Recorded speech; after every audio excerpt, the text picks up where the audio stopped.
At least 9 families have been displaced after a fire destroyed an apartment complex in Northwest D.C. today. That fire occurred on Chapman Street in Northwest, and 2 people had to be rescued, and tonight they are still in the hospital in serious condition. Our Lionel Donovan headed to that neighborhood and joins us now with much more. Make your way off this next. Bright orange flames lit up the sky early Tuesday morning in D.C.'s Columbia Heights neighborhood. D.C. Fire and EMS responded just before 1 a.m. to the 4-story apartment building on the 1400 block of Chapin Street Northwest. They found the fire raging and people in need of urgent help. They rescued one person from the interior of the building who is in serious condition at the hospital. They also rescued a person out of the rear of the building over a ladder.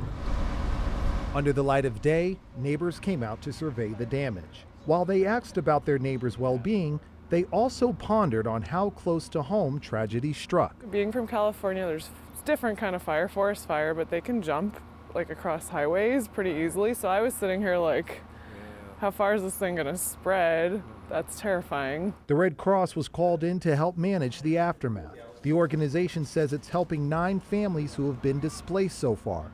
But that could change as more people come home from their holiday. As people try to stay warm during the cold weather, the Red Cross says these kinds of tragedies are far too common. In the colder months, we do see an increase.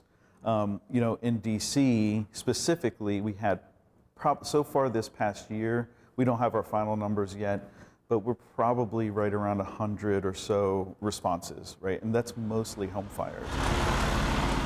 D.C. Fire and EMS is still investigating how this fire started. Meanwhile, the Red Cross encourages having a kit made and ready and making sure that the batteries in your smoke detector are working, because that bit of preparation can make all the difference. From Northwest D.C., Lionel Donovan, WUSA 9. Yeah, help them out if you can.